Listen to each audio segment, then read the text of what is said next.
individual 5 minutes if you're a group. Seeing no one, I'll close the public comment period. We'll now move on to item 7A, the presentation of the school CIP. And I guess, who's going to take that one? I'm going to take it, Mr. Chairman. Thank you very much. I think everybody has a copy of the CIP up here. If not, Ms. Wilson has copies for you. Does everybody have a copy? Yep. Okay. I think we're good. Thank you. Anybody need one? Because I have two. So the CIP that you see in front of you has been developed over the last couple months by the school board. It was approved by the school board at their last regularly scheduled meeting. You will notice that it looks very similar to the CIP that we spent a lot of time last spring going over and prioritizing and looking at different types of projects.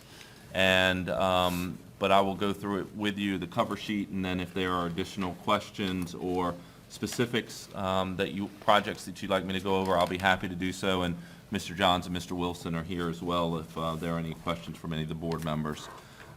We kind of divided the projects up based on our last set of joint meetings into kind of how they would be funded. The first projects are the ones that were prioritized from the school perspective as part of our process last year. That is to replace and renovate the junior high school. The total of $33,861,000 is there. It does not include the planning and design money because that was appropriated in the prior fiscal year.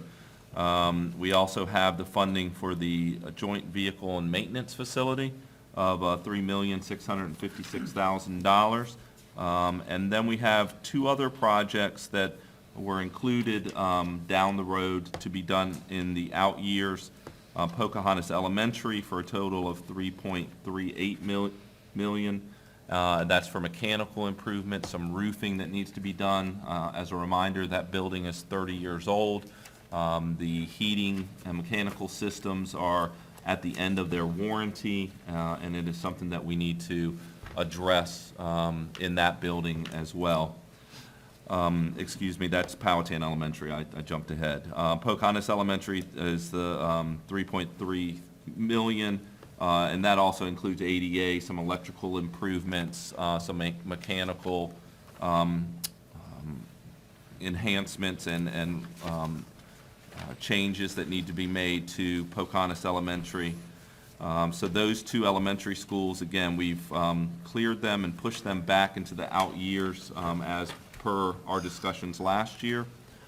And the last item is just our school bus replacement cycle, and including that to meet our guidelines on when we have to replace school buses. Mr. Chairman, may I interrupt at this point? Yes. Dr. Jones, does the capital that you've just gone through include the things that we've heard of recently about the water and the foundations? If the money is in here accounting for those possibilities? Well, I'm not familiar in terms of the foundations issue. I'm not aware of a foundations issue.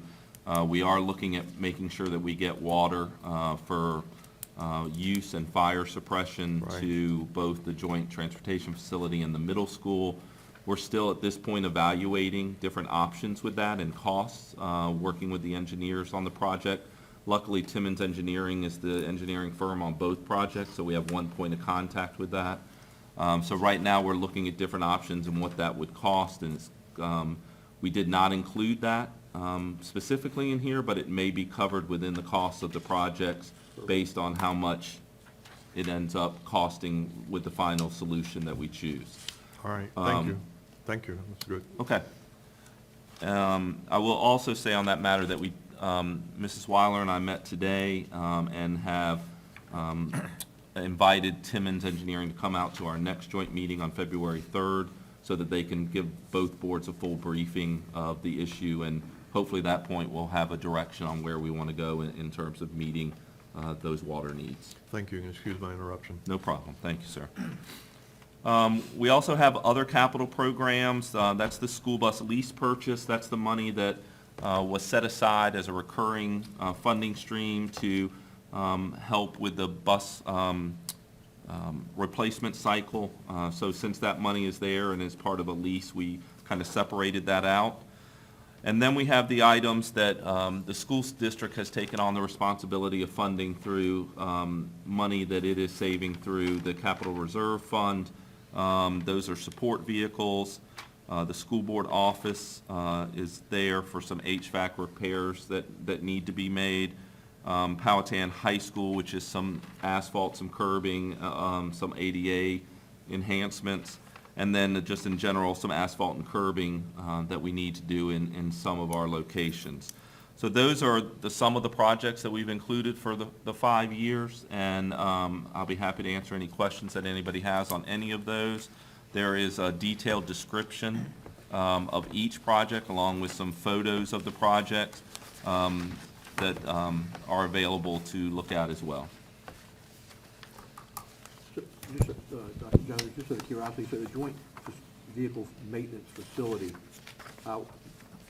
Pat, do we know what the placeholder in our CIP that we had was, I thought it was like 5 million.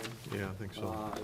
So I'm just curious, is this more of a hardline number that we're able to put together at this time, or is it just, and I apologize if I'm wrong, but I'm trying to find it, and I can't get my fingers on it right this moment, but I'm just curious, I thought it was closer to $5 million was the placeholder, and it's coming in at about 1.4 million less than the placeholder, if I'm correct in the numbers. So first of all, in answer to your question, we have $4.5 million in the FY 2016 CIP, and in the second response to your question is that this school CIP is only for 5 years. It's from 17 to 21, so they don't have the prior appropriations in there, which took place in FY 15. Correct. And so you need to add into the number that they have the $500,000 that was already budgeted and appropriated for that project. So it's coming in at 4.1, almost 4.2. We have 4.5 in the Okay. previously adopted CIP. All right. Thank you. You're welcome. I have a question, Mr. Chairman. Dr. Jones, we call it the bus garage as a nickname, but Yep. its plan is to have more than just buses worked on in there. Correct. And am I correct that sheriff vehicles are going to be worked on in there as well? That is the plan, yes, sir. The sheriff, fire, rescue, all county vehicles, the fleet that the county has will all be able to be serviced in the Joint Transportation Facility. Ms. Weiler and myself and staff met today to talk about the scope of that work and to come up with a draft MOU that we'll be presenting to both boards on Please February. don't use that word. Yeah, MOU is now 4 I'm letters. sorry. Okay, here's An one. agreement. Here's one, maybe not. No, I'm just kidding. Off the record, come on. The reason I bring it up for both boards to understand is working on a sheriff's car is far different than working on a sedan that the school board, administration staff drives around in. You got some pretty serious computer work done on those cars. They are racetrack ready, basically, high speed, high cornering, everything has to be just so. They might be ripping down Route 60 at 110 miles an hour in a high pursuit. They go out in all kinds of weather. My question then is, are we looking at a dollar figure that includes working on very sophisticated safety vehicles to also include maybe mechanics that need specialized training and all the costs associated with that, parts storage for very expensive and highly desirable for burglars to come in and grab? So I want both boards to just bear in mind there may be some issues there with sheriff's cars that inflate the cost considerably. Same applies to the fire department. Bingo. We've had this discussion on several occasions where we recognize that whatever the joint facility does do, there are going to be significant pieces of the maintenance and repair that you're talking about that are not going to be done in the joint facility, would still have to be done by certified mechanics elsewhere. Okay. Thank you. And I think what we're looking at and planning, and the design team has been in contact with Adam Sadler, and making sure that we get sheriff's input as well as fire chief's input on what the needs are for those vehicles. But routine maintenance is what we're going to It's be like doing. an oil change, the sheriff's car goes changes, there. Inspections, Okay, I get tire it. changes. All right, I get it. Those types of front-end alignments, those type of things. And there may be some that we're not able to do that will still have to be outsourced, yes, I was sir. not making that connection. Thank you, Right. Mr. Tucker. So Larry, I look at it, we're currently doing a percentage of all these things in different entities in the county from different shops, and it's just a matter of, can you do it more efficiently and save money on the maintenance things, the specialized things, as the school bus study was done years ago with a joint transportation facility. Right. Addressed the need for specialty things. Totally agree. My question was more, have we factored in those extra costs to this number I'm looking at on this piece of paper? And I think I got my answer there, It's so. not actually extra It's not cost. extra cost. It's less cost of the Right. pieces that this facility can handle. I understand, yeah. Okay. Okay, thanks. Still learning. Great question, thank you. Still learning. It's less than a year, okay? Okay. Mr. Chairman, if I could interrupt, I forgot to do one thing. I wanted to introduce to the Board of Supervisors, the school board has now added student liaisons, a formal position to advise the board and give perspective of students, and they're both here today in the audience. And Aaron, if you could stand up, and Colton, Aaron Hockaday in the snappy bow tie, and Colton Milcaric in the nice tie as well. They joined us at the last meeting and are going to be attending all of our meetings, and they've already provided us with some valuable input from the students' perspective, and we are happy to have them part of the board. So I wanted to thank them for being here tonight and introduce them to all of you. Welcome. Perfect. Wonderful idea.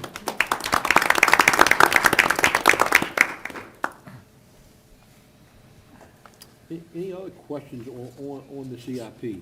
So the replacement and renovation of junior high school, how hard line is that figure at this point? I guess Mr. Tucker was trying to get there. So we've heard things that water could, there's a dollar figure attached to that, depending upon how you would implement it, whether you would expand it to help county needs too. Right. So we understand that, but I mean, as this thing's coming together, is that something we're gonna get an update on, and how real these numbers are, or? Yes, and some of that will be covered in the presentation to follow Okay. by Mosley Architects, who's here to talk about that project. And again, on February 3rd, we'll get an update from Timmons Engineering, who has been in contact with both school and county staff, looking at different options moving forward to meet those needs. And on the school buses, I guess, I had a citizen grab me the other day and said, have you heard that seatbelts are coming in school buses? That's always rumored, and from year to year, there may be legislation to include that. In past history has shown that it hasn't been approved, mainly just because of the cost of doing that and the burden that would be placed on localities for updating their school buses. I don't know, Mr. Johns, do you have any other information on that? This individual said it was a done deal. And I said, Well, wow. I My, wasn't aware of my that. understanding is this is the first year that it has been recommended that buses have seat belts. Okay. Just a recommendation from one of the safety boards, also recognizing that fitting seatbelt systems into buses that have to accommodate kids from 40 pounds to 200 pounds is a serious issue, since we do multiple bus runs. Right. I don't know how far, I don't think we're a year away. Mr. Chairman? Yeah. So, nothing for the existing demobilization of the middle school is in this budget, is that correct? That's correct, Mr. Tucker. We are looking to handle that in our operating budget and are budgeting for that right now. One of the challenges we're facing is we're including many of those items in the budget, not knowing whether the project's going to move forward or not. So, but we have put placeholder in for moving expenses. But not for whatever may end up being repurposed. Oh, I'm sorry, I misunderstood your question. No, sir, there's no money set in this CIP or in our operating budget for what would become of the middle school after 2018 or whenever the new school is finished. And Ms. Weiler, we've not done the same for our side of the budget, correct? That's correct. And I believe our thinking is that until that, we have an active committee, as you know, that's working on that and coming up with some recommendations, and it's really too early to tie a dollar figure to it until we know exactly what that building or the recommendations that would come forth are. So do we see, and this is to both of y'all, do we see that then being on our side of the CIP when it does come forward, or your side of the CIP when it? Well, as of right now, that building is owned by the school board, but that would have to be part of those discussions based on what the uses would be, whether they're county uses or if for some reason the schools continue to use the building. So Ms. Weiler, Mr. Chairman, if I might. Yeah. So Ms. Weiler, does it make sense for us to put a placeholder in our side of the CIP at least in anticipation of repurposing? I believe that we should, as Dr. Jones said, wait until the committee comes back with their recommendations. I understand the committee has their second meeting in February, so they are moving forward. So I think we're premature to be putting it in yet. We all know that it may be something that we will have a future cost for, but we don't yet know what that is. Thank you.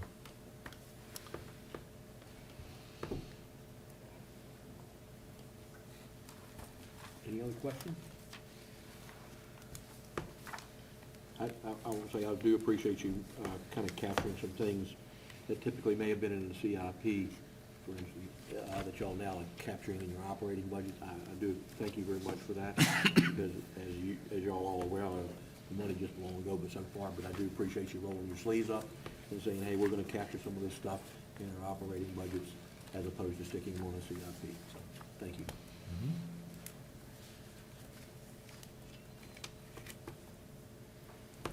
So, Mr. Chairman, one more question. So we own some and lease some, and how do you decide? Buses, I mean. Yeah, I'm going to ask Mr. Johns to come up and answer that question. He's the expert on bus purchasing versus leasing. The answer to that question is simply economics, as to whether we have the money for a cash purchase or whether we need to do a lease purchase. Currently, we have 6 buses that we are making lease purchase payments on, and those lease purchase payments, we've got 2 more payments of those to make. And then we currently have ordered 11 additional buses, and they will be paid via a lease purchase. 7 of those have been delivered already, and we're still waiting on the remaining 4. And so that's why in the CIP you see 257 for 2 years, and then it goes to 155, because we've got 2 more years payments on Right. that. So if I'm understanding you right, it's literally you trying to juggle the available cash, whether you put it as a lease or whether you put it as a purchase. I would answer that to say us, county I would and say schools I working meant together you to in do the that. plural. Yes, sir. Yes, sir. Collective view. I would also like to clarify that these are not operating leases. These leases are capital leases. It is just a mechanism to purchase the buses, and the school owns the buses. It's just a financing mechanism. Thank It's you. not an operating lease. Thank you. That helps. Thank you. So Dr. Jones, on the back to the buses, so it looks like in 2021, you bit the bullet and said I got to replace 2 buses that year when 2 big, you know, is that the way I read this? It's what's 2.2 million, opposed to everything else, time back? It's 11 buses and Oh, 11, you're right, 11 buses, I apologize. Right. 11 buses and 12 buses. Why so many in one year, 23 buses? Is that just a placeholder? When we go out that far, You just- yeah, I don't know that it's a placeholder. We're trying to capture how, a schedule, and based on the age of the buses and the anticipated mileage that we have on it, we anticipate that that would be a year that we may have to purchase more buses. Now, again, based on the condition of the buses in 2020, and who knows how many of those 24 would need to be replaced, we may be able to delay or defer on a few of them, but that's the schedule that we've come up based on the information that we have at this time. Perfect. And I apologize for picking it up wrong. Nope. Okay, thanks for coaching.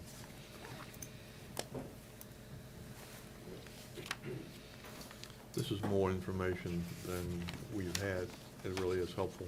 It puts it in perspective and it chunks it out well for us. I'm glad to help, and we, last year, started to try to copy the county CIP format just to make sure that it would be easier for everybody to have one similar format instead of the format that we were using. So hopefully that'll be easier for everybody to process and understand. So back to school buses, and I think I asked this question one time, the ridership seems to be down. Typically, a lot of parents take their kids. And, my question was, could you buy smaller buses? I know one of the things, the ride time is something I've heard from people. Right. My kid gets on the bus and rides for 45 minutes before he ever gets home, or he gets picked up really early because he rides 45 minutes. So, has there ever been a thought process to say maybe smaller buses and then maybe a few more? Of course, then you get into the situation of drivers and the cost of the drivers. So I don't know whether the equation's ever been discussed. We definitely look at that every year. We look at routing. Our goal is to have rides that max out at under an hour. And we do have to juggle hiring bus drivers and maintaining bus drivers. One of the benefits of the new grade structure is having the fifth graders, it's an extra grade level at the elementary, is we can probably keep the same routes and add another grade level. That would be more kids on the bus. It would be more efficient.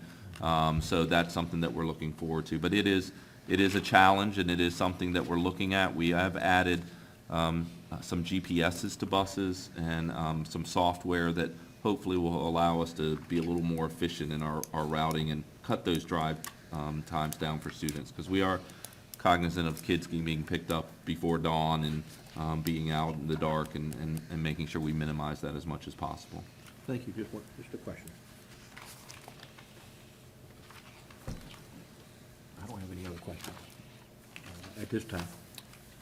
Okay, move on to the next item, Mr. Chairman.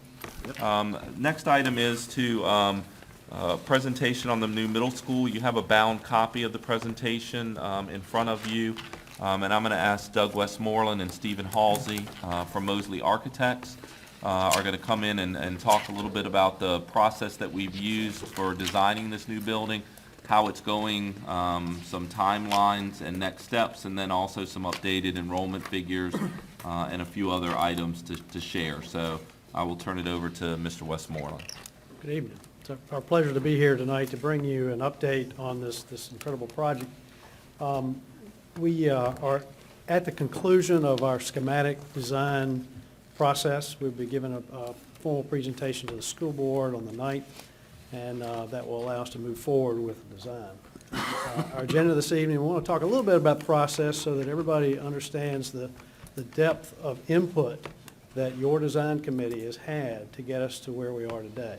And it has been a really incredible process, and the design committee has been very engaged, and I think that the project has definitely benefited from that engagement by Powhatan school folks.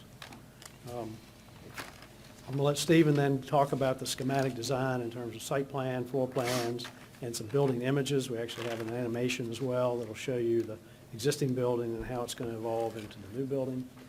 We do have some updated enrollment projections. When we originally did your study, it's actually 2013 projections, and we projected to 2016. Well, now we're in close to 2016, so we'll show you how that is trending and what effect that might have. And then we'll talk about the benefits for starting construction in 2016, and then talk about next steps and take any questions. In terms of process, we've been through a number of meetings. We started with programming, and that was establishing the types of spaces and the numbers of spaces that we needed for a 1,200 student middle school. We then convened the design committee and had a series of workshops. As you can see, 4 different workshops in 1 or 2 week succession. So this was a pretty quick process, but it was very engaged. We then took some school tours to look at specific areas, some art rooms, some media centers, some gymnasium complexes, some music, or questions that folks had come up with, or how are other folks doing it.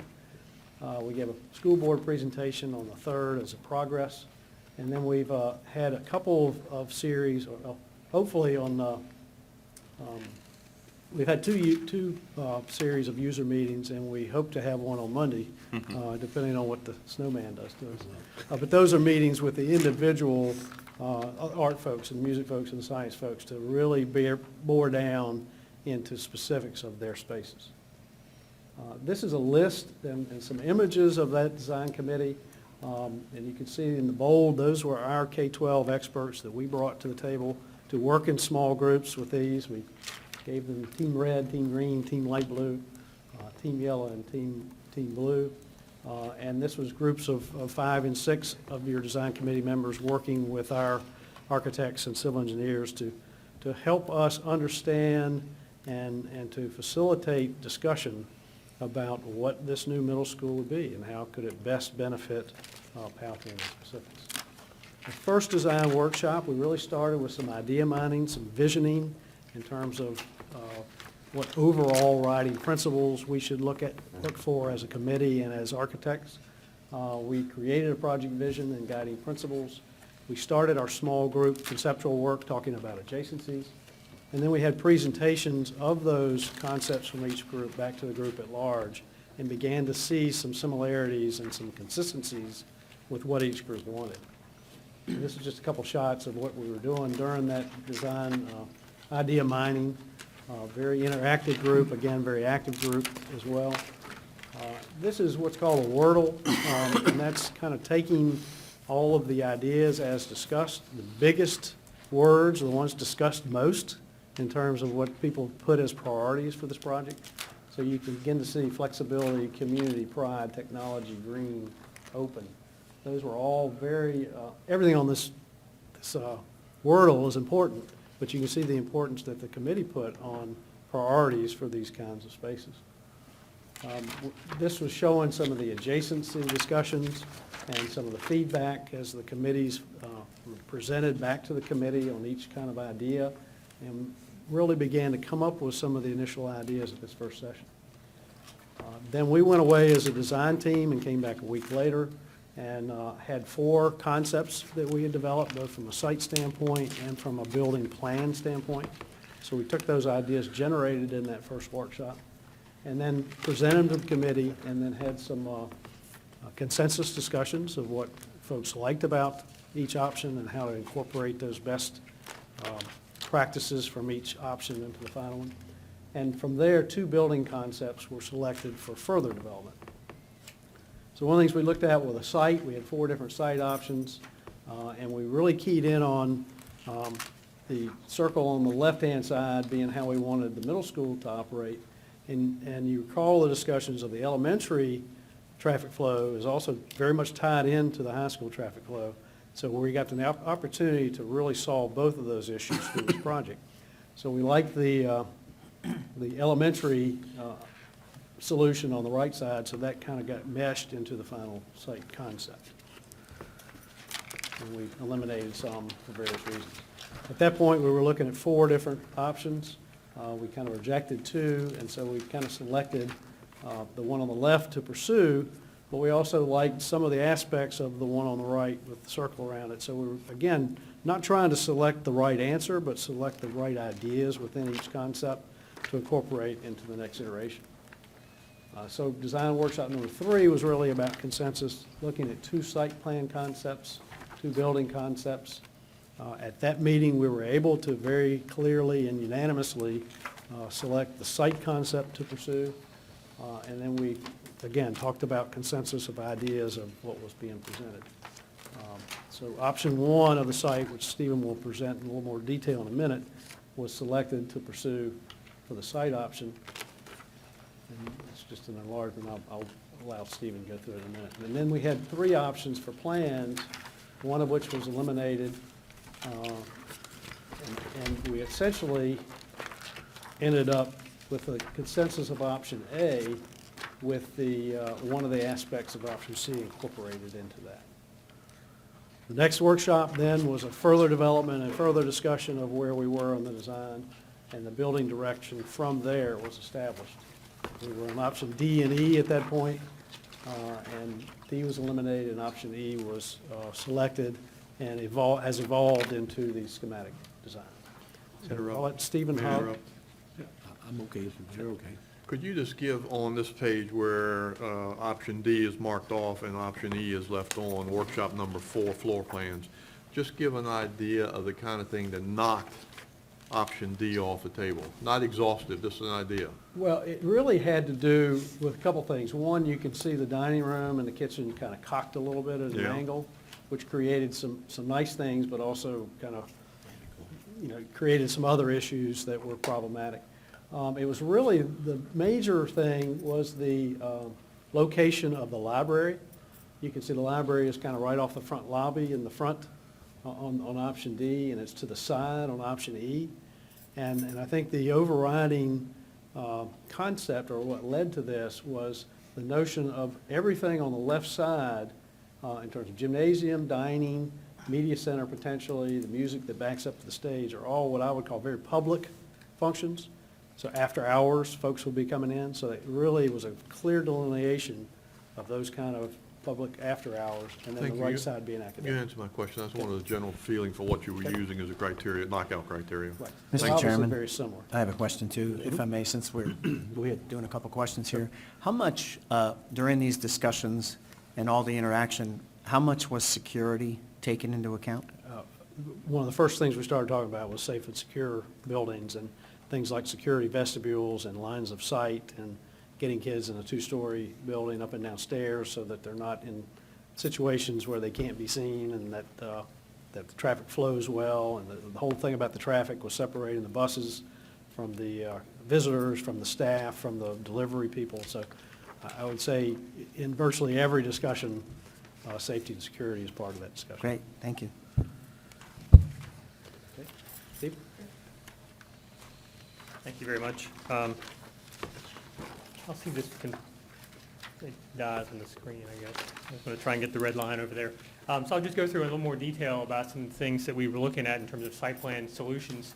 This is an image of the existing site plan. As you can see, there are multiple ways into both sites from Old Buckingham Road. And one thing that we like to do when we have an opportunity to renovate a school, and certainly when planning a new school, is to start to have clear delineations of traffic, so that bus traffic is separated from parent traffic, is separated from deliveries, and from staff. So as you can see, this network of asphalt, that a big goal of the project is to try and solve and to clean up. So looking at the site plan direction that emerged from the workshop process, we started looking at a combined bus loop. We worked very closely with Eric and his staff and bus schedules, and it's an opportunity for some savings. Instead of building two bus loops, to consolidate the bus traffic in one central access point off Old Buckingham, and to consolidate bus traffic behind the middle school, which can also be used for overflow parking for events at the middle school, and also for after-hours use for ball fields and parks and recs and those kind of activities. And then to start to align elementary school bus traffic north and south between the two schools, and to have entry points into the elementary school from that point. So again, that consolidates all bus traffic into one entry point and exit point off Old Buckingham, which then allowed us to separate staff parking and visitor access and parent drop-off for both schools. So we've got parent drop-off in front of the middle school and a consolidated loop. All that traffic is contained.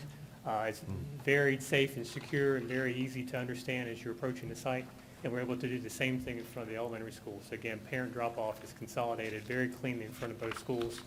And then having staff parking to the west of the middle school and to the east of the elementary school in the same general location as it is now, but just to refurbish that asphalt so it all looks the same and is into the same level of quality as the rest of the site improvements.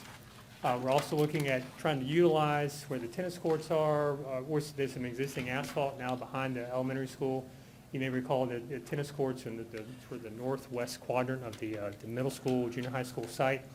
To try and move that parking lot up for staff parking, we're moving that a little further north. We're eliminating some asphalt as well along the west side of the site. and then utilizing some existing grading, at least in terms of pad, to relocate those tennis courts to that area that's just south of the elementary school. There's also existing asphalt to the right, to the east of the middle school entry point for parent drop-off. We're able to eliminate that as well. And also a significant amount of asphalt behind the school, the middle school.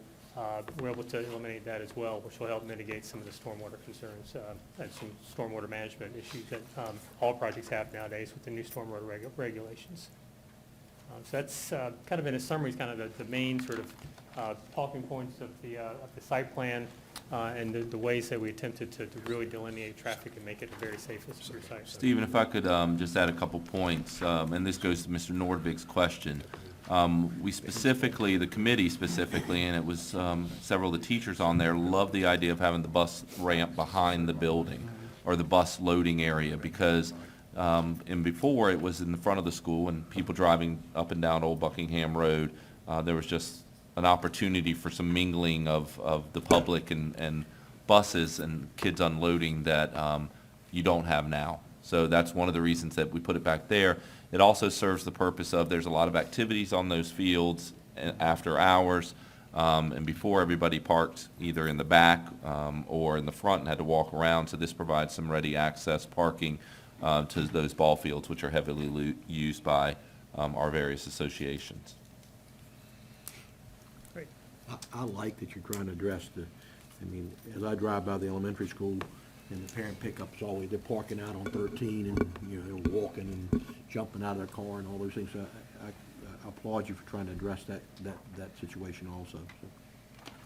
One thing we try to do is, and you've noticed there's quite a bit of queuing space in both of those parent drop-offs. We try to get parents off the main thoroughfare as quickly as possible and try and provide adequate queuing space on site so that traffic can continue at its normal pace beyond the school property. So we were able to do that in front of both of these schools. One of the issues that it's a little bit maybe more prevalent with the elementary schools, but in getting the line of cars in and getting into a row where I'm assuming they drop off as they're along the curb in front of the building. Right. There's a tendency for some people to decide they're not going to wait in that line, and so they will tell the kids, get out when they're in the, let's call it that first area there, and then try to go around the line, not Right. wait in it. Are there any countermeasures to help prevent that kind of behavior in these plans? We struggle with that sometimes just because the routing of traffic. Some things that we do are along the main drop-off, along the curbside, are some raised areas of pavement, so that if we think that those kind of activities are going to happen, we can provide some clear areas to mitigate, traffic along the main curb, make sure it's slowed down through some pavement measures along the way, and to use those pavement measures and make those wide enough so that there can be some pedestrian traffic across those. That's one way that we do that if there is a tendency to do that. That's really kind of a built way to do that. Yeah, I think whoever is designing those areas specifically needs to be cognizant of that, and within whatever the, codes and safety will allow, if we Right. can prevent a second line of cars from bypassing the line and getting out, I would advise we do that. Right. Comment, Mr. Chairman. Question, I guess. Looking at your parent parking and drop-off in front of both buildings, is that going to require turning lanes on Old Buckingham Road? I'm just envisioning now you've got, instead of two entrances at the junior high, you've got one entrance for those parents to get in and get out. I haven't been at the junior high for parent drop-off, but I'm at some other schools for parent drop-off. And there's a lot of coming and going in a short window of time. Right.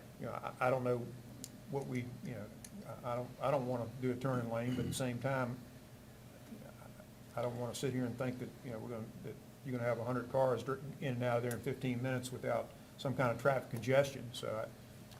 Well, it's certainly congested now because there's a mixing of bus traffic and car traffic. And through Timmons working through their traffic analysis and looking at the numbers of cars and bus alignment, That's one of the big reasons to try and separate bus traffic from car traffic, and another reason to try and get cars on site as quickly as possible. So we haven't seen a need to make any sort of improvements along Old Buckingham, just because we're able to get cars off that road quicker with this proposed plan. The other thing I would add to that is that we did consult with both principals in the buildings to try and get numbers of cars that are typically there for drop-off and pickup, and kind of mapped out how much space we needed to try and get everybody off of Old Buckingham and into that loop as quickly as possible so it doesn't back up. I would agree. I drive by there. I think separating the buses from the vehicles is going to be a big part of it. Because as I drive by there, there's an officer directing and people in and out at times. And there is the mixing of traffic with buses and cars. That seems to be the big hindrance. Of course, if they hang a left and they're going to the middle school or Pocahontas Elementary School, it creates a nightmare right there at 1,002 and 60 anyway. And that's a whole separate issue in itself, so. Great. It is a legitimate issue to raise, though, will VDOT require a turn lane with this amount of traffic? Because we require it sometimes when we have businesses being built, which have fewer cars going into it than this does in a short period of time. So at least put it on the table for somebody to look at if it helps. I think Mr. Williams and I, when we were on the planning commission together, discussed churches one time, had a pretty heavy conversation, in that the congestion of traffic early in the morning and when they get out of the after service. And when you add, VDOT looked at it as vehicle trips per day, and you divide it out, it never triggered a turn lane warrant. But intuitively, just as Powhatan Community Church deals with every Sunday, they have an officer out there directing traffic. So the intensity of it, maybe 5 days a week might trigger, but I would let VDOT be the ones.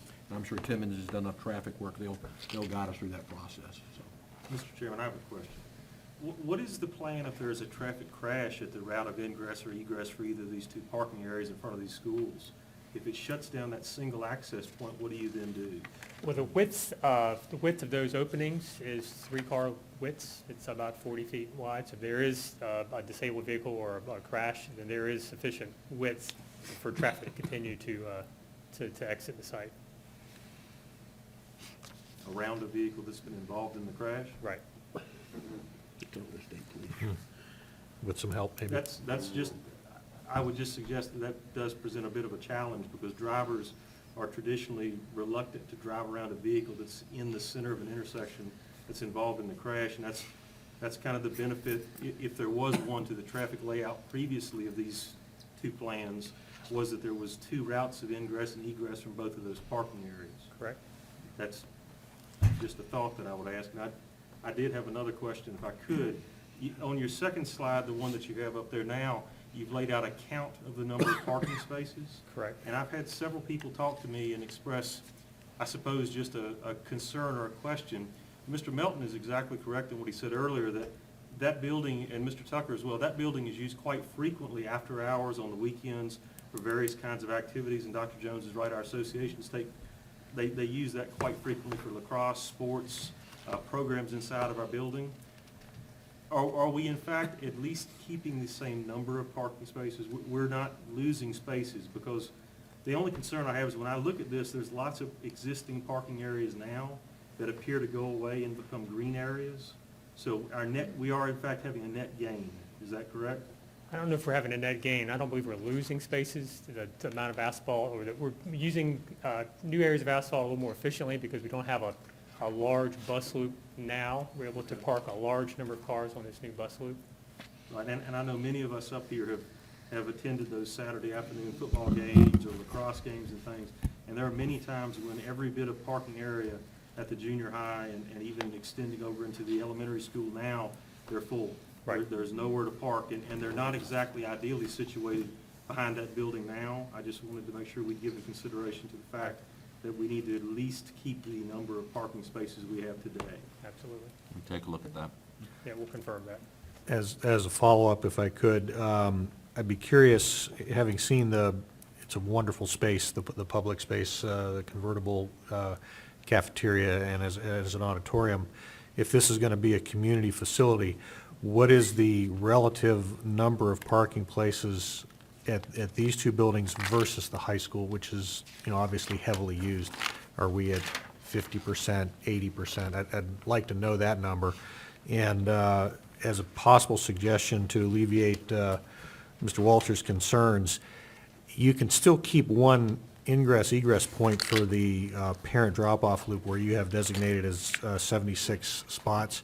Right. But if you were to connect the asphalt from the left-hand edge of that to the bus entrance, but put removable barriers Right. so that they, in normal use, you can't go through. Right. But if there were an accident that disabled that one entrance, someone could go pull the Right. barriers out, and then the Yeah. cars could get out a different way. We do that very often for fire lanes, and it could be when we begin the site plan review process. That may be something that's not only recommended but required, and that's something we may go ahead and show in advance of that. Because I think you could do that at both the elementary Yeah. school, connecting that, and also the middle school. So that Yeah, it you looked like guys- about 10 feet of grass, but Yeah. if, just a Yeah, quick you can connection. absolutely do that and provide some. Thank you. At the high school, we have the gates that open and close, the metal gates that open and close in several. Right. And I'm thinking about the barriers that prevent you from going around the back side of the school from the front parking lot that, I think they're just cylinders that you can pull out. Right. Concrete sleeves, yeah. Yeah, we use those. They're at the high school right now, and they're very effective. Right. To block traffic. Yep.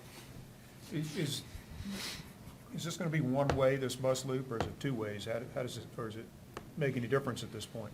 Well, it's two ways. It's in and out down the north-south road, and then buses circulate around the bus loop behind. So it's it's wide enough so that if a bus were to break down, a bus could get by as well. So we've got width for. And those part of that buses. is, I envision that when parking lots get full, people are gonna park along those driveways. Right. Is there gonna be room if people park along the driveways for people to get through? I mean, or do we designate one side as a parking side and one side as a no parking side, so you've got room to get in and out? That's just, even at the old school, when it gets overflowed, when you get overflow, they park in the bus loop in the front of Right. the school. Well, right now, the 110 cars is just inboard. It's just where the buses are shown right now. And it's 28 to 32 feet of width around the perimeter, so it's conceivable and really heavy nights. You could have cars parked, nose to tail, and still have enough room for one-way traffic around. But those parking counts don't factor any of that sort of overflow. We're trying to keep that sort of a pure parking area designated within the bus loop to allow two-way traffic. But it's certainly enough room for 30, 40, 50 more cars around the perimeter if you were to park parallel and have one-way traffic around. Mr. Chairman, I'd like to, I've brought up before about the parking. It really is a big issue in this county at schools, traditionally. And as I said at other meetings, it really needs to be looked at. The green is very nice and it's very pretty, but like people have said this evening, we need to have enough spaces so we don't have people parking on Old Buckingham. At events at, for instance, Pocahontas Elementary, you're parking, as Mr. Cole said, you park on one side of the drive, of the road to the school, and then you have only one lane for people to go in and out. So parking is a real big problem, and I really think that we want to be proactive. We want to be spending our money wisely and doing it from the get-go, rather than going back and asking for more money to make what we want for efficient parking, for school events as well as the public events. So I really would like to see more of that. Just one thing I'd add is, as a planner, as a past planner, I would encourage that if you maybe you're concerned, or if the concern, it shows the concern that you need more parking, that there'll be something done to maybe make some of that additional parking be low-impact development type of parking versus a sea of asphalt. Right. So you better manage the water runoff and things like that, that you have an overflow parking area, that maybe that overflow parking area, if you choose to add those, are low-impact development type of parking versus a sea of asphalt. So, Great suggestion. Can you look into that? We can, one Can thing. you- I mean, will you, please look into that We will, because that. we will go back and make sure that we have as much parking as we have at the current facility. And if we don't, we can certainly, we've taken some asphalt up, again, in an effort to help with stormwater management and as well as aesthetics. But if we need to go back and put those lots back in to bring it up to the right number, then we can certainly look at that. I think the new term being used is sheeting of water. Right. Not sheet, we want you to sheet water now versus put in a ditch and move it along, so I'll leave that up to you engineers. One of the things we're struggling with, I think the entire design profession is struggling with some, are the new stormwater regulations and what's impervious materials. And even temporary gravel parking lots now, you have to treat the water. The DCR treats that as impervious. So as products come on board, whether they're grass pavers or those kind of things, there's still this kind of transition about this, are those impervious or are those pervious materials? So that's something that we can certainly look at and have Timmons investigate. I'm as we sure you're continue. getting a lot of guidance from above, which we understand is not taking place. So. Right. One additional oh. question, if I could, and it's just, and I see Mr. Sneed was in here a minute ago, is he still here? So going, there he is. At the high school, we discovered much to our chagrin after we built the building that we didn't have as good a delivery access as we needed to have, either at the front door or at the band room door. So just keep that in mind. I know Mr. Sneed will stay on top of it to make sure that he can get his, whatever vehicle up close to his band room so he can load and unload his equipment. But the same thing, in terms of unloading stuff at the front door to the front office or, wherever it's a designated place, if it's 3 or 400 feet away from where it needs to go, you may want to just think about that as you're thinking. Mr. Tibbs knows, he's been at the high school, he knows the inherent difficulties of unloading at the loading dock, which is probably 1,000 feet from where it needs to go in the front door, so. We definitely keep those things in mind. Could I say, last meeting, I did ask for you to put in how many cars there are in our parking spaces, so I did want to say thank you for doing that. And so I'll expect something different now about this, what did you call that, Mr. Mountain? The Low-impact development. Low-impact development at the next Yeah. meeting. Thank you. Yeah. Any other questions on the site plan? We'll move into the building briefly. Doug talked a little bit about the decision or the process of how we've arrived to this point and some of the decision-making factors from option B to option E. And again, the red line doesn't show up on the screen, so I'll try and describe it vertically. Just walking through the floor plan real quick, what really emerged from the design process too was, again, trying to establish a clear divide from public spaces and academic spaces so that we can cordon off the building efficiently after hours for public use. So we've got this main corridor between the media center and the gym, the dining performance space. We can easily cordon that half of the building off. We've got two large banks of toilets and just have that half of the building open after hours without public access back into academic areas. So that's one thing that's very important as well. We've got, obviously, kitchen and band on an exterior edge, so to address those delivery issues.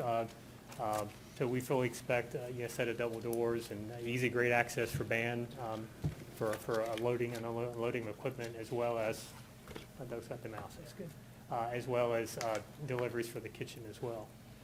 One thing that we've been very conscious of is trying to utilize the parts of the building that can remain, which are namely the gym and the vocational wing. So we're trying to use those spaces efficiently so that we can be very aware of cost in terms of alignment of walls and trying to repurpose spaces. So there are lots of spaces within the vocational wing. I think it might have been me. Lots of large spaces within the existing vocational wing that really lend themselves well for the tech lab and act shop and art rooms and those sorts of things. So that end of the building became very much an elective focused part of the building. Again, the media center anchoring the courtyard. We've got very clearly defined grade houses with the 6th grade in the rear of the building, 7th grade along that L-shaped corridor, and then we'll talk about the rest of it as we go upstairs. Back to security and passive supervision, we've got the security vestibule up front. We'll have an entry protocol as you enter into the building, so that the ability to lock the front doors or have the second set of front doors locked, and having everybody after school starts come into the office, get verified, get checked in before they enter into the school. It's very standard practice throughout the whole country right now, so we'll certainly be having those security measures. We've got designated within each grade house a conference work, assistant principal area. Excuse me, it's, when you were talking about the security, you mean between the administration and the clinic area? Yes, Is ma'am. that where that is? Yes, Yeah, ma'am. because we had talked, if you don't mind me saying, Yeah. we had talked about security, and how we want to make sure that that's done correctly at the beginning of the buildings, or in front of the building, so we don't have to go back and do, like you said, it's the state of the art now to do it now. Some of our schools, we didn't. Thanks. Back to sort of the passive supervision security piece, we've got, in each grade house, we have a conference workroom, we'll have an assistant principal office as well. And that'll anchor corridors, so an administrator can leave that space and be able to supervise class transitions between grade periods and so forth. So we've got those located throughout the building as well. I guess we can go upstairs. We've got all the spaces that need access to the stage, band, chorus, and ensemble down a dedicated music corridor with access to the rear of the stage.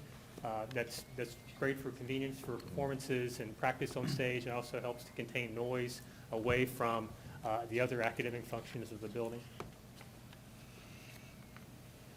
Upstairs, the continuation of the seventh grade house, and then that conference work area anchoring that corridor.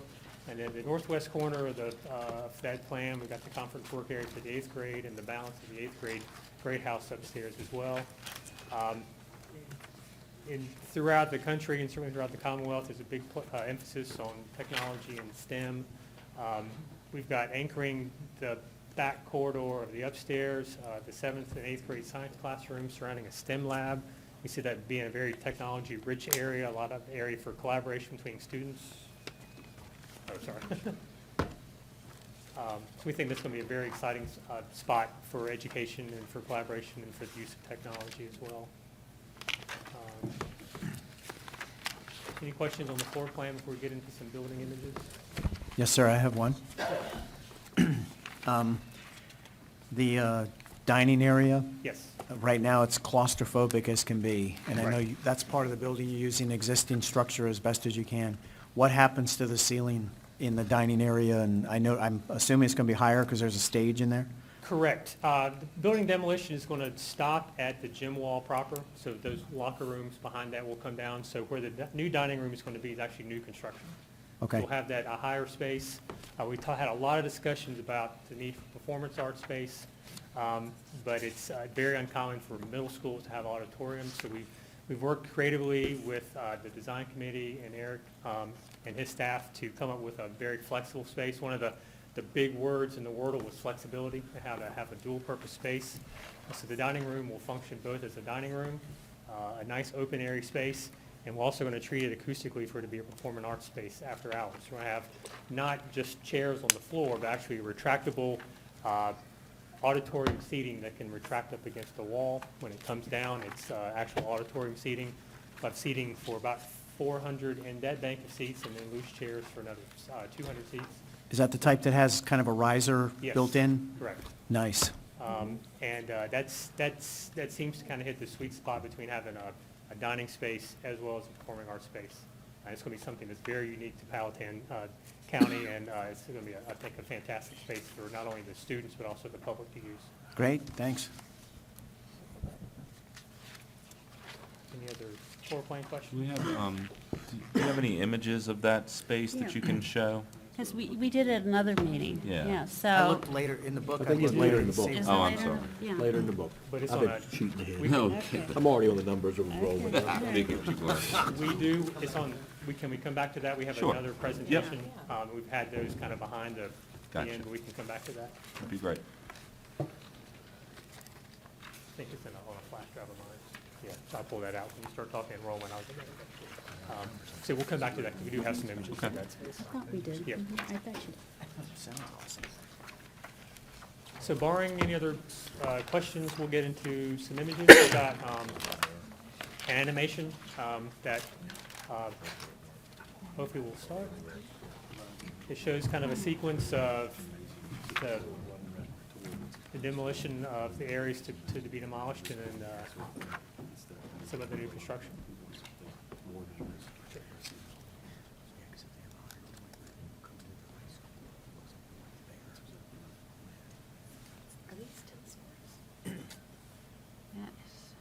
Those are the existing tennis courts. That are there. Yes. Oh, yeah. That's the bus loop, that's where buses used to stage, and the staff is back there now. I know. It's scary back there, I've never been back there.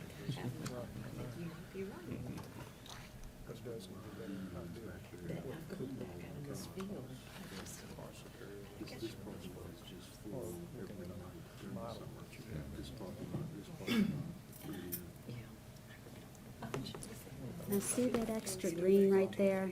See, I think we could kind of push that together, that green, and make up another row of parking, if we had to. Yeah, we'll have staging area that will be on a plane, maybe back over here or something.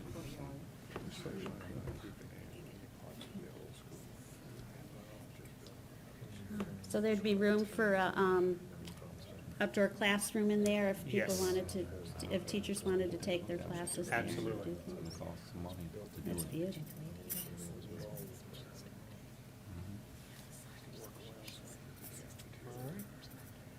So that's the video. Just, we've got a series of 5 or 6 images, just some to highlight some of the spaces, and then Yeah.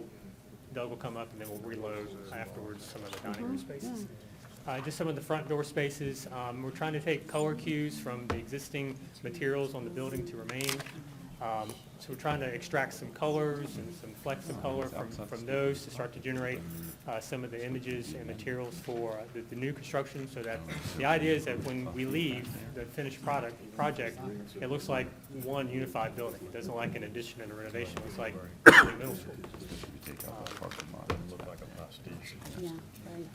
These are some images of the media center. The media centers today are becoming more like student centers. They're not very quiet spaces. They're places for kids to go make things, places for kids to go do some quiet study group. We've had lots of really dynamic discussions with the media center folks, with the school system about having some nice, comfortable seating, less stagnant classroom spaces. In the media center of the old was, you go in and there are 2 designated classroom spaces out of stale wood. This is much more modern, much more, I guess, attuned to the current education and the way kids want to interact. So we try to make those very light and airy and dynamic spaces for kids to use, during the school day, before school, maybe a little bit of time after school, and again, to have it be a flexible space so that if the PTA wanted to meet there after hours, it's a comfortable space for them to meet in as well. Oh, that's great. Thank you for thinking of the PTO. It's important to have spaces for those, for those groups to have available to them after hours. And then extra outlets for devices, you know, a lot of Yes. charging will be going on. Yes. So we want to make sure we have enough now, so we don't have to, incur that expense later. Charging stations, whether you all get to one-to-one at some point in the future or where the kids bring their own devices, charging stations should be throughout the building. And a lot of the furniture nowadays in media centers has charging integrated into the furniture. So as kids sit there and do their homework, they can plug their device in, get some power. We plan to have an area of charging as well inside the dining room for some high seating along that common wall with the corridor, so kids can kind of like have subway seating and plug their device in as well. So charging is going to be throughout the building. Right, that's getting knowledge-wise, it's still a high school Last image of the media regulation. center, this is a Space, but multimedia very lab, a just very some lockers, functional, that's flexible what it is. space that's looking back into the media center proper.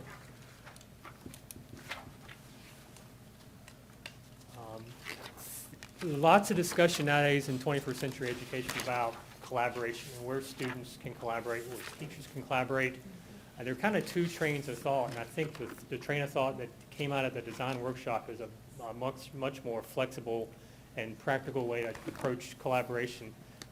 These spaces are being built throughout the state. There might be some extended corridor spaces that are kind of in open, maybe loud areas. There was a definite direction from the design committee about wanting some flexible space for small group work, for places for kids who need some remedial help, kids who are accelerated, who need some small group work, to have these spaces open and full of glass, but also behind glass walls, so that there's some intimacy, there's some quiet places, and they're not just out inside of the middle of a corridor. And also provides these areas so that it can be much more flexible, so not only for student use, but for teacher collaboration, departmental meetings, those kind of things. So this is just an early image of what one of these spaces might look like. Again, these kind of anchor corridors as well, so the teacher, if a group of teachers having, say, a department meeting or some planning period work, there's still the element of passive security. So it's of glass on both sides, so that as classes are changing, anything's going on, there's still passive security, should teachers be occupying those spaces. And the last image, I believe, is of the gymnasium. So just for clarity, that we're using the existing gymnasium, but it's modified some, as, a lot, basically. So the seating for the spectators is on one side, the coaches and the players on the other side. Correct. And behind that, if you look at it, is locker rooms. Locker rooms, that's right. Okay. We're trying to, again, be efficient about that space. Again, it's a high school-sized gymnasium. We're trying to size it more appropriate to the middle school, trying to take advantage of the footprint and the volume that's there within that space, and try and make it a proper, state-of-the-art middle school gymnasium, and then capture some of that space to put locker rooms as well, instead of having to build new square footage. You'll address the stuff on the ceiling, I guess, at that time? Yes, absolutely. Okay. For what? All right. So with that, I'll turn it back to Doug and let him talk about enrollment. One of the things we've done is, as I mentioned, when we did our facility study, it was 2013 projections, and the first projections that we did 2016, 19, 22, and 25, so we went out 10 years. Well, now we're almost to that 2016. And what we have shown here are, in the first column, 2013, those were the actual numbers. So you'll see the enrollment on the left-hand column, and this is in our current grade configuration of K4, 5, 6, 7, 8, 9, 12.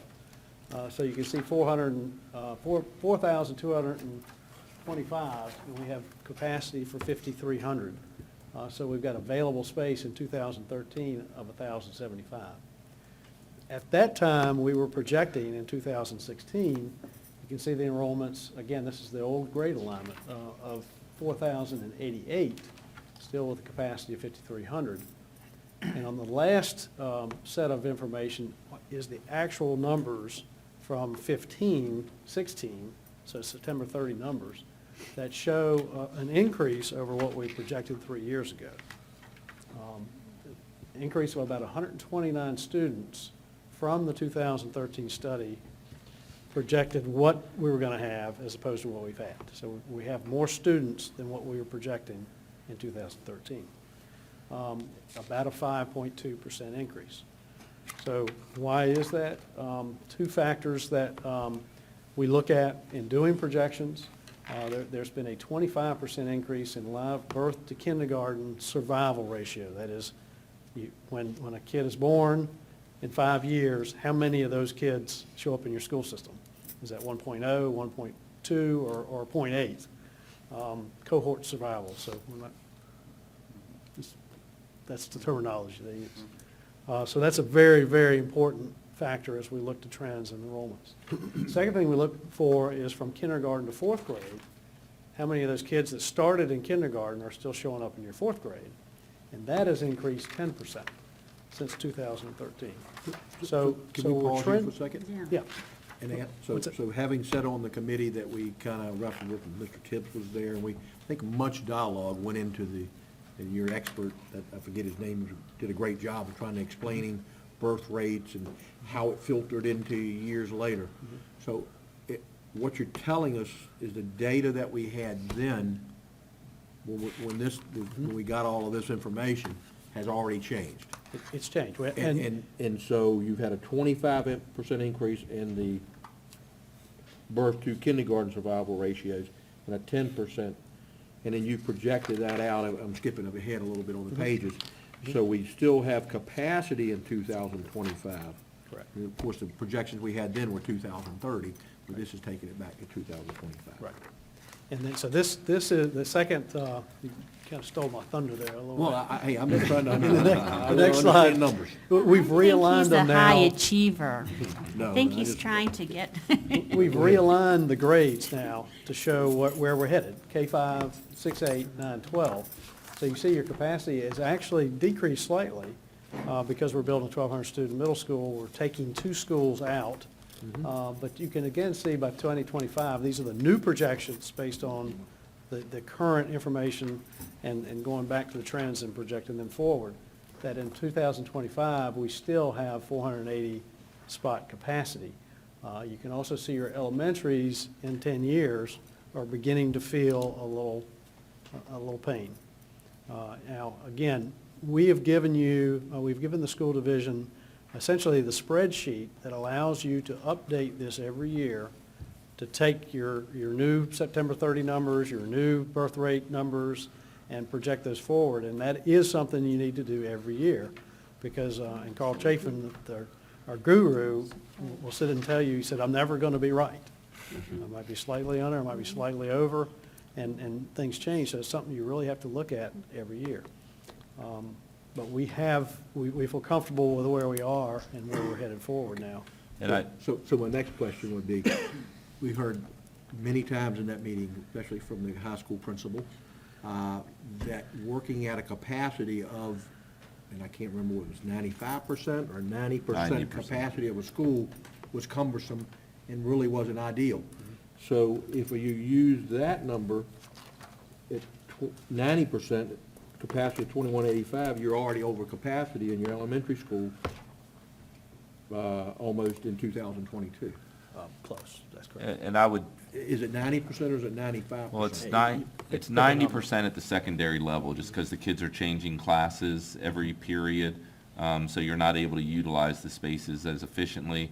Elementary, you can get closer to 95, 96% at the elementary level. But one of the things, and we just got these updated numbers in the last couple days, and one of the things that Ms. Weiler and I spoke about this morning when we met, or this afternoon when we met, is in looking at these numbers, it's not in this CIP, but something that is looming on the horizon is possibly the need for another elementary school, at least planning for that and putting that to be thinking about down the road as you begin to keep an eye on these numbers. Because again, this is a snapshot, and we know that building permits are going up. We know that development is starting to increase, and there's a lot of pent-up demand of people who want to be in Powhatan. So it's just something that we need to keep an eye on. Okay.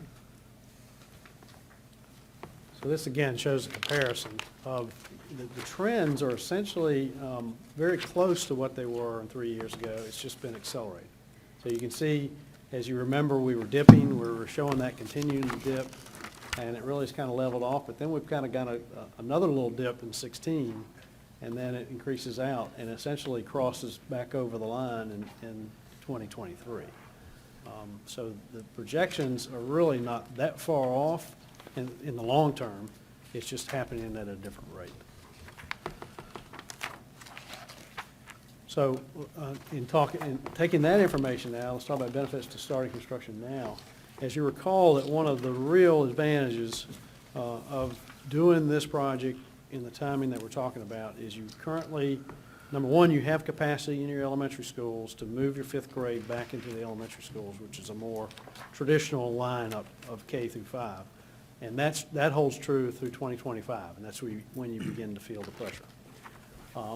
We now, because of that capacity available, particularly at Pocahontas Elementary and the capacity at Powhatan Middle School, we're able to move all 3 grades, 6, 7, and 8, into most of Powhatan Middle, and some of them are occupying a bit of a wing at Pocahontas Elementary. So that, without any portable trailers. And that is a rarity. And when you look at most systems that have to put 10 or 20 or in some cases 40 trailers out temporarily for 2 years in order to do a project like you're talking about, That's a huge advantage educationally and cost-wise to not have to go through that. At some point, you're going to lose that window. As those numbers start to go up, you're going to start to look at having to have trailers and that sort of thing. So there's cost and schedule savings in both construction and in renovation of an unoccupied building. I have a question, please. Yes. Over here. Do you know about what it would cost Powhatan to have one trailer? And then I can do the math on how many and all that. I'll tell you what I know, and Russell may be able to help me, but essentially it's about $50,000 to put a trailer on the ground. Okay? And that's usually at a lease. So, and by the time the lease is over, the trailer's not worth a whole lot of money. Yeah. But then you've got hookups, Yeah, I was gonna say and you gotta bring bathroom, the sewer. intercom system and the fire alarm system and the data system. And so, To me, this is really important because we have some tough financial decisions to make when it comes to paying for this building. And part of what I would like is some kind of, I don't know, approximate dollar number of how much we're saving by not having to have trailers. And if for some reason we had to have trailers, you know, how many, if we went a year out or 2 years out or whatever. You can see where I'm going with this. I'm trying to make a financial decision as everybody else is here. I would love to go at lightning speed and everything, but I would just like to know my options there. Is there a way we can do that? Work up numbers? but I would also say, you would not need trailers now from a capacity standpoint. Right. You have capacity. I think what's looming, and this is the elephant in the corner, is you've got some major maintenance issues coming on your junior high school and your middle school. No doubt about it. I would just like to be able to tell the constituents in my district, here's the cost if you wait. Right. And that would include those trailers. And here's the cost if we do it now. I think those numbers will speak very plainly and loudly. Okay. But I don't have that number. Sure. So if I could get, just for one trailer, and then I can say, hey, if we have 10, if we have 20, we have 30, I'll do the math out. Right. Thank you. We can get, Mr. Westmoreland, may I ask you a question? yes, sir. You brought this up last time about the 5% of construction inflation rate. The Fed, with quantitative easing, has been trying to get inflation, for some years, and hasn't had much luck. Yet construction, according to your presentation, is at 5%. What goes into that? Well, we track, as you may or may not be aware of, Mosley does about 40% of the new schools in the state of Virginia. I'm aware of your reputation. And so we track inflation numbers very, very quickly. When we talk about inflation, we're talking about construction inflation. So that is tied somewhat to the recession, and if you look at the graph, we saw huge spikes down, 20%, and then we saw huge spikes up at 30%. So, but that trend line, if you look at the last 8 years, is 5% construction. So what we're saying is, as the economy recovers, you're going to see, I think we've been coming out of an artificially deflated construction market. Now, what's also happened, and this is what really kind of scares us as we move forward, and that's why we say a minimum of 5%, is lots of contracting, both subcontractors and general contractors, have either gone out of business or shrunk. I would say in '07 and '08, what they're doing, they were hiring people. Well, now they're not hiring people. They're taking less work, and it's really kind of constricted the contracting market. So as contracting starts picking up, it gets more competitive, and those prices are, we think, have the potential of really spiking. So 5% is the minimum we would recommend of, again, it's not tied to whatever the national inflation rate is for all goods. It's specific to Virginia, it's specific to contracting, and it's the rate that we've been seeing. Is this just with schools or construction in general? Well, what we track is purely schools, and that's, frankly, I'm not sure what it's doing in the total contracting market, because you've got such differences in commercial. There's not a whole lot of new office buildings being built. There's not a whole lot of prisons being built. There's been a whole lot of higher ed built, and now, all of a sudden, there's a lot of K-12 coming back in the market. K-12 market has been pretty quiet for about 5 or 6 years. And now it's really starting to heat up. Does that make sense? I'm still working through this, but Okay. yes, it's very helpful, thank you. And we can provide you some graphs that we have. It's not just Mosley projects, it's every state, every school construction project in the state that'll show these wild fluctuations. But you've been tracking this, and you said you go back, the last 5, 6, 7 years, and you're seeing this, where you can document there's been Absolutely. on average a 5% inflation increase year over year. Yep, and we can provide that to Dr. Jones that he can pass on. Thank you.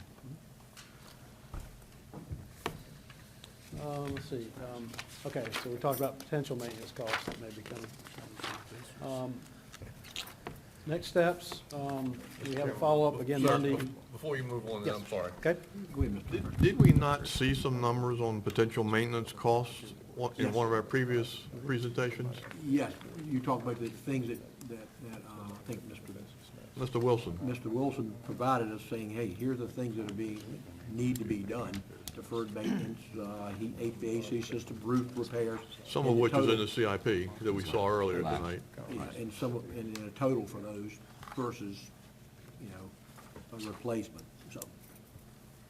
So might I ask the next time you present us the next iteration of your report outs, that you try to capture Mr. Wilson's and your work on what that figure might be there for the last dot point?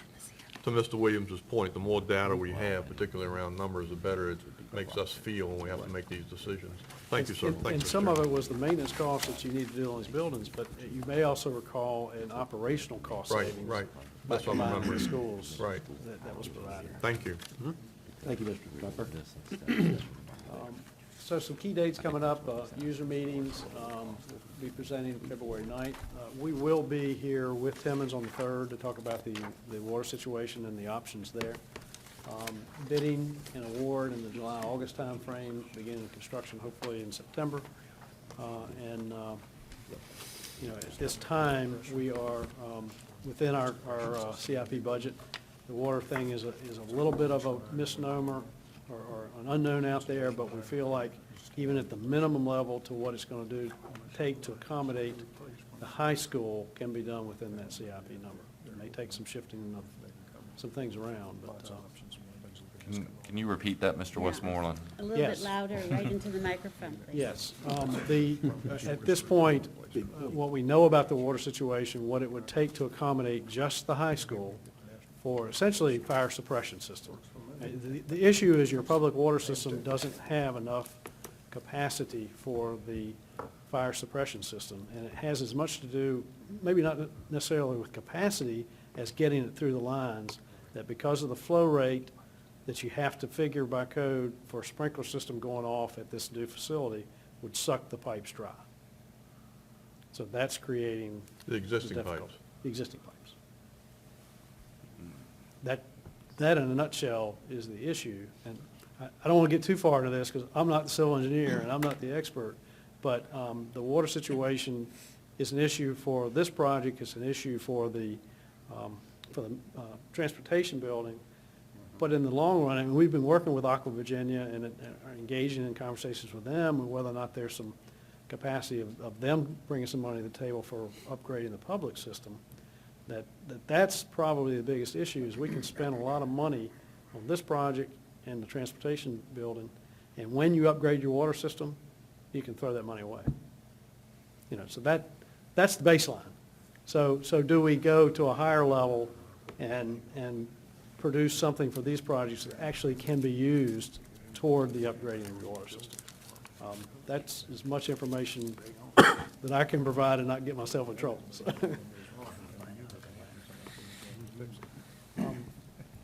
Mr. Chairman? Yeah.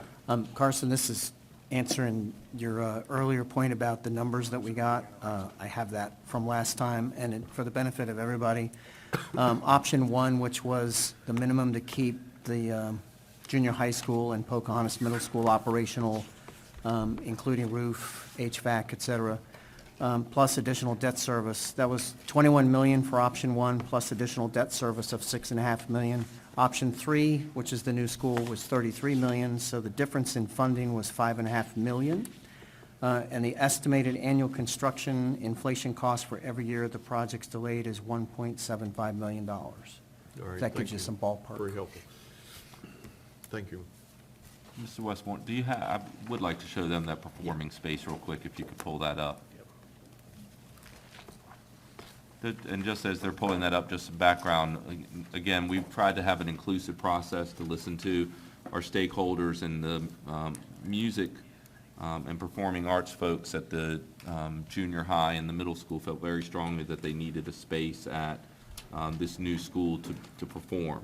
And we looked at the costs of an auditorium, which we know even if it's utilized fully after school, there's still some downtime during the school day. So what we worked with is to come up with this flexible space of that's cafeteria most of the time, commons that can be used for large gatherings, but also could be a performing space, not just for school groups, but for a lot of the different community groups that want to use the space. The high school auditorium is beautiful, but it's also very big.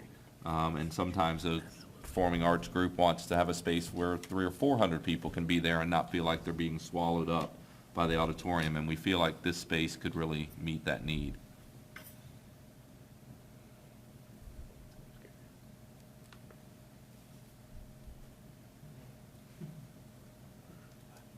That's as much filler as I can do, Mr. Halsey.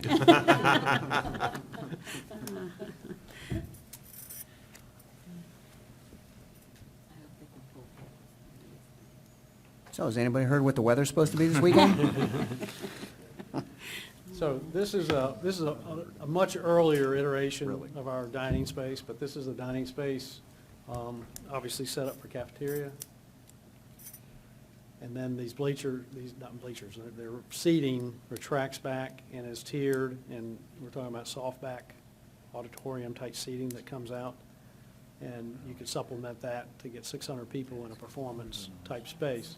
You can see the kind of height that we have. Someone mentioned earlier about how low the existing space is, and, you know, we're talking about almost a double height space here. And that's just another view of what that might be. The chairs on the floor are seen as the same chairs that we'd be using in the cafeteria seating. You have tables that you pull off into the storage area and then set this up. And there's another view. So really an excellent use of space. And what about the acoustics? Well, we're working with acoustic engineers, and it's a challenge, but, you know, most cafeterias need some acoustic help anyway. Yeah. So we'll be looking at it as trying to get the best balance of good acoustics in a cafeteria setting and good acoustics in a performance setting. Well, I think we want it better in the performance, Yeah. right? Don't we? I mean, Yep. who cares if you hear each other at lunch? Any other questions at this time for Mr. Westmoreland or Mr. Halsey? I do have one question before we end this. The one thing I saw nothing of, and I'm very late to this process, was any sort of improved outdoor field space. And I know that that is a huge issue in this county, and it seemed like in the pictures that was the one thing that didn't change at all. So I don't know if that's been addressed. I don't know if anybody could speak to that. Can we squeeze in another little soccer field somewhere? Lacrosse, something, field hockey? You can. Go ahead. It's not part of the original, it's not part of the project, and we, on the county side, are looking at those fields, working with the schools, because the county uses those fields maybe more than the school does with all the leagues that we have. So the county staff has been working very closely with Mr. Wilson, and we'll be bringing back a proposal for improvements to those fields, but a completely separate project. Fields were never included in this project. Great. But we're going to still have the original Right. baseball and This project does not soccer, touch the football. field space, it just does the parking around that and staging for the bus loop. So the one thing that we have done is talk about moving the tennis courts to the back where they're there with the rest of the athletic space, and that has been shared with Mary Ann. Mary Ann. Thank you. So we're not losing any space that we already have for athletics for the schools. Definitely not. So we need to add to it. Okay, thank you, gentlemen. Appreciate your time. Thank you very Appreciate it. much. Thank you. Forward to the next time.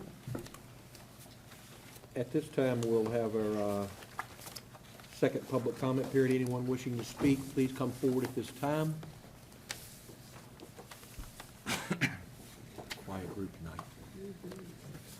Seeing none, we'll close the public comment period. We'll move on to board comment periods. Does anybody have a board comment period in it? I do, Mr. Chairman. My first one was, and I see he's already left, in case he's at home watching. Is this on YouTube? In case he's at home watching, he probably had to get home to bed. But anyway, Corey Palmore was here tonight observing, because he wanted to get a Boy Scout merit badge, so he had to attend a meeting of the Board of Supervisors and/or the school board, and so I told him this would be perfect, you get both of them in one night. And then the second thing I wanted to do was thank the school board and the Board of Supervisors and the constitutional officers for attending the Martin Luther King Jr. Community Breakfast last Monday.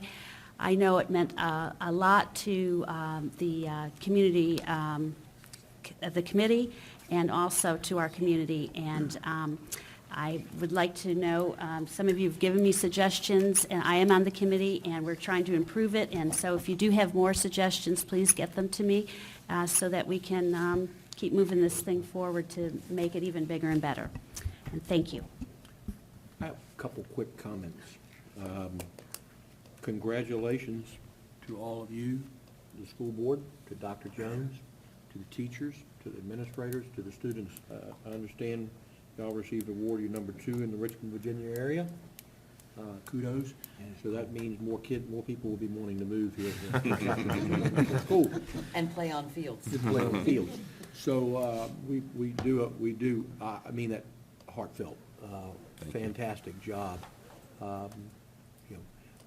Moved here 21 years ago and moved out of the Chesterfield school system, and we had people tell us, how can you do that to your kids? It was the best decision we ever made. And, I've got grandchildren in the school system, and some more headed there. So it's exciting to me to see you guys and your teachers and your staff and your students and everybody work so hard to achieve that, and kudos and thank you for all y'all do. So, last thing I have is, I do echo Ms. Emel's comments. It was heartwarming to me to be in the Martin Luther King event for the 4th time. I missed the first one. And to see the diversity in that room and was heartfelt, because I think we can be a community who embraces change and embraces diversity and builds consensus around thought process of different ideas, and we're setting the example. And it really was a great event, and if you see the joy on the young people's faces and the excitement they have, and it was really wonderful. And to see 2 young men sitting out here tonight is very, very enlightening to me, because as Mr. Williams says, sometimes we're getting old and we're going to slowly float off to the side, and it's going to be your world to delve in. And so I applaud you guys for including them in their thought process and how the results of what we do and how it affects that next generation. So kudos to you guys. Thank you. Go ahead, Ms. Harris.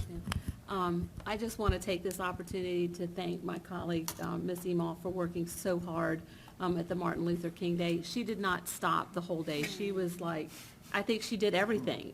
She was just amazing. So thank you so much. I think you really made the day happen. And she drafted her whole family to work hard, too. Yes, she did. And your husband and your children and his coffee done. It was the whole, so thank you so much. You did a great job. And the other person that's sitting in the audience that I am going to encourage to run for President of the United States is Mr. Sneed, and he did a fantastic job with his band and his speech that day. And your passion is amazing, and you know that I just think you're an incredible human being. So thank you so much. Thank you, Ms. Ayers. Yeah, thank you, Mrs. Ayers. Any other comments? Go ahead. One more, actually two more. Kim, next time, I'd like cream and sugar in mine.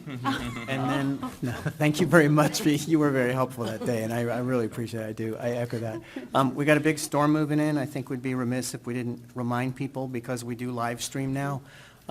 Prepare, you can get on a website like Red Cross or the various weather.coms, et cetera. Prepare in advance. If you have a true emergency, 911. Please, if it's just a barking dog or something, can you save that till next weekend? Because our responders will be stretched pretty thin, I have a feeling. Speaking for myself, my home number is up on the website. My email is there. You can contact me if it's not an emergency. Be glad to help. And most of all, look out for your neighbors. Make sure that everything looks like everything's okay next door and across the street. Thanks. So Pat has a couple of updates for us as a board and the school board, and then one other comment on the inclement weather, how it affects us. If the county is closed on Monday, it is a board meeting evening, and if it is closed per your bylaws, the meeting is held the following Monday, which would be Monday, February 1st. And so if it's not, if the county is closed on Monday, the meeting will be on Monday, February 1st. And if we are open, but for some reason we decide that by that evening it's not safe to drive, the chairman will make a call, and if that meeting is canceled again, the meeting would be made up on Monday, February 1st. Yeah, time. Oh, 6 the p.m. meetings are at 6 p.m.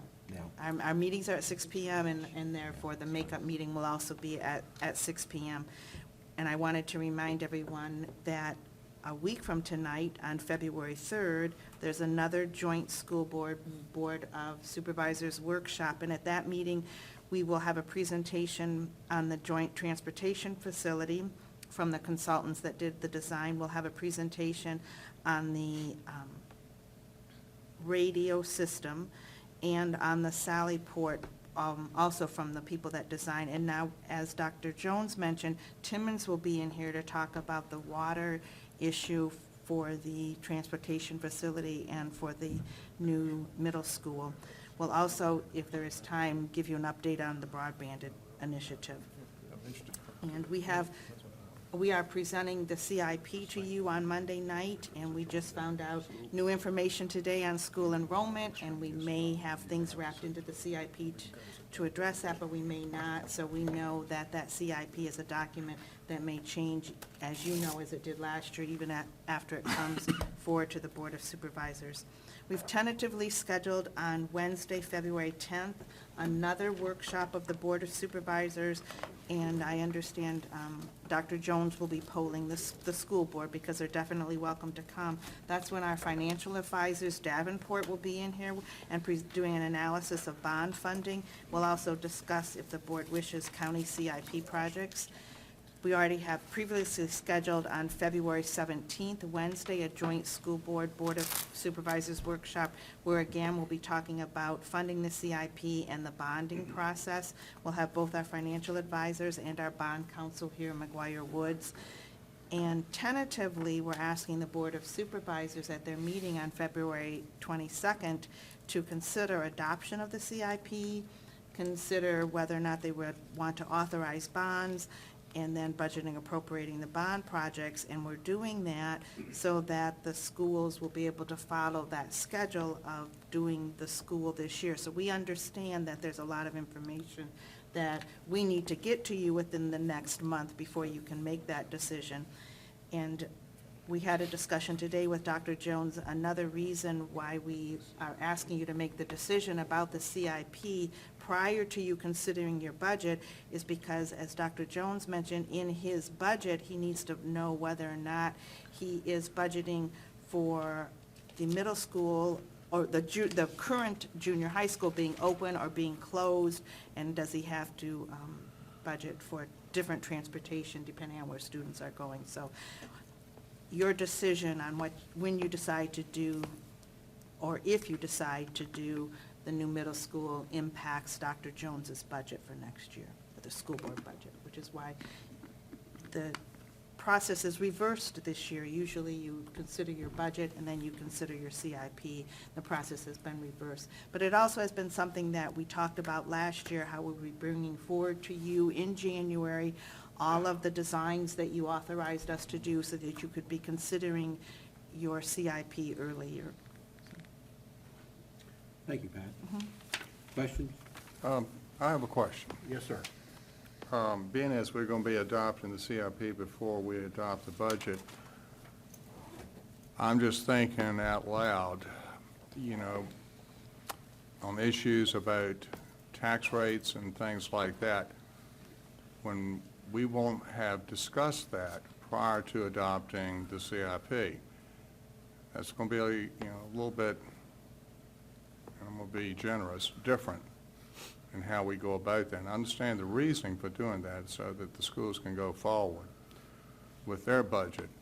But from the board's point of view, if we adopt a CIP and we haven't gone through the budget in its entirety and understand what it is that we want to fund, don't want to fund in relationship to all projects and the impact on the real estate tax rate, that's going to be difficult. That's going to be challenging.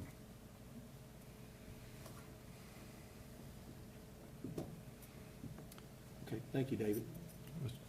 I don't have the calendar in front of me to address, that, but I think we're getting projections earlier than the 22nd, are we not? On the 22nd, you will also receive my proposed budget. Exactly. And, Okay. and Okay. So we will have some projections and proposed budget based upon kind of the criteria we talked about in our last meeting. Correct. Okay. Thank you. Will we have an opportunity to do the toggling, to be able to say if we do this later on with the adoption of the budget, this is what we'll be able to afford with a given tax rate? Those types of scenarios that we could go through? I can answer that. Okay. I would think we would, David. And I guess one of the questions we will, as we move forward over the next several weeks would be, is it realistic for us to adopt a CIP on the 22nd? If it's not, then we back up and we say, what is the drop dead date? Not that I want to kick this can down the road, because I do think we need to make the decision, and I've said that numerous times. But that we would then say, okay, is it a special meeting we call to adopt CIP, or do we move it to the March meeting, or whatever? So, I was going to suggest to Pat to, let people know what days we weren't meeting. It might have been a shorter presentation.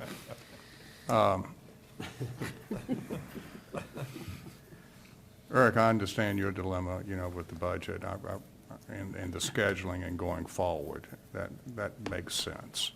Yeah, and So I understand that, but at the same time, yeah, I'm sure you have an appreciation for where we are as supervisors and the decisions that we have to make about what gets funded at what cost here in the county. certainly do. And we'll be as flexible as we certainly can, and understand that there's some big decisions looming, and we're cognizant of that. Going back to what Billy said, if there's some breathing room that maybe we could extend, and I don't know how much breathing room you have, where we could move that February 22nd decision if we figured out we couldn't really come to the type of decisions that we needed to make on that date. And I'm not asking for an answer tonight, We did have that discussion today because we came up with the February 22nd date, which is what I emailed to the board last week, and that was based on a shovel in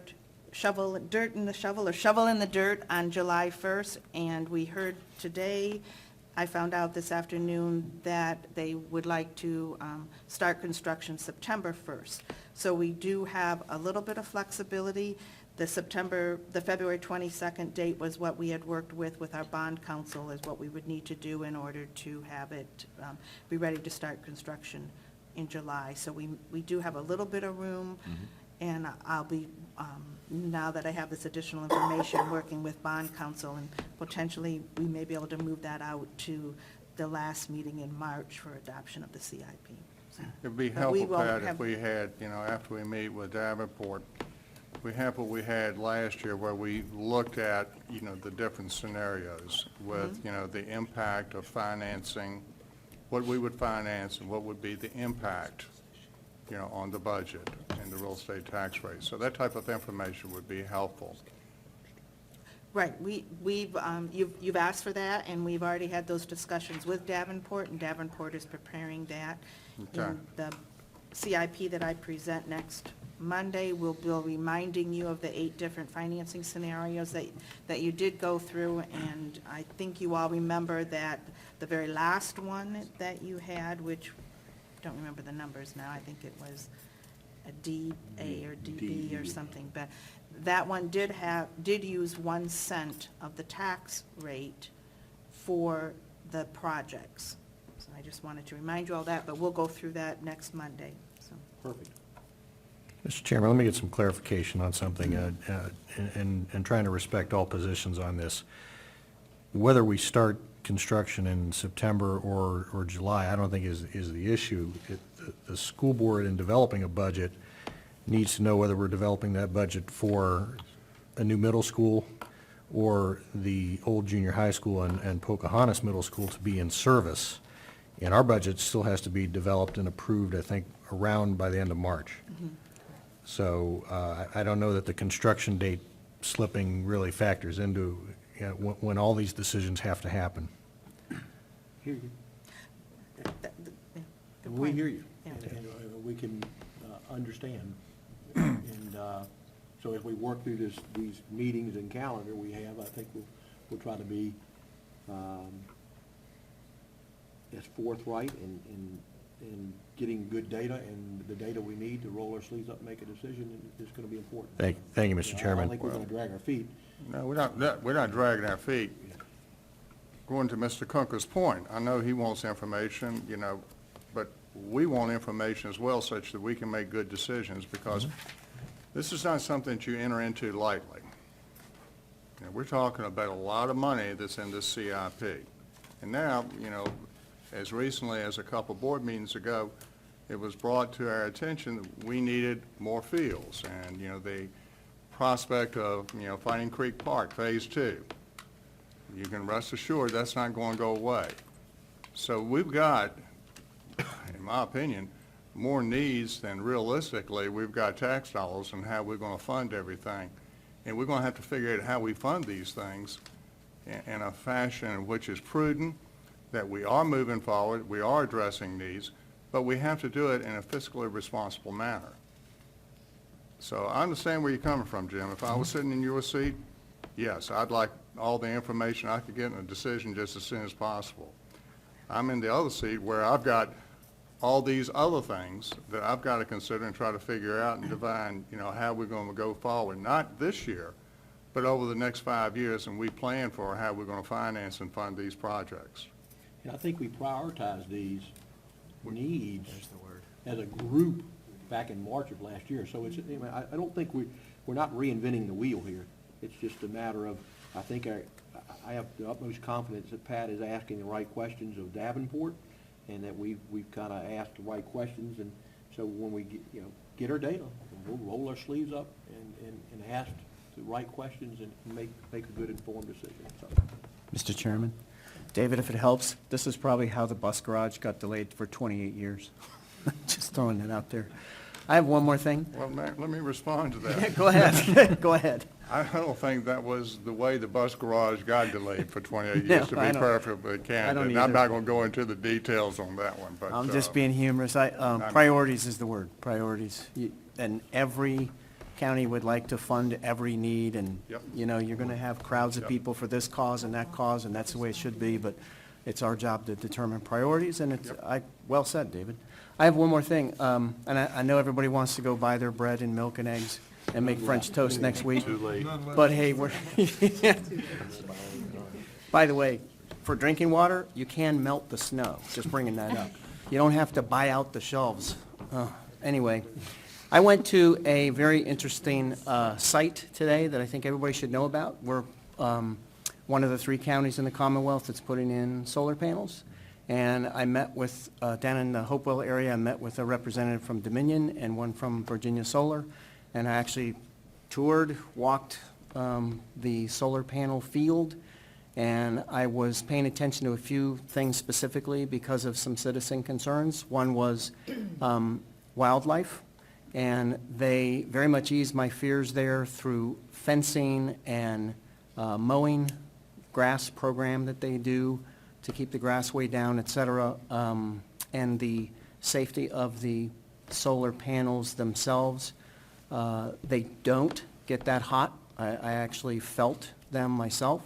So there's no danger that anybody's going to get burned or, wildlife are going to get burned or anything like that. There is one facility in California where that is an issue, but don't confuse it. This is not that type.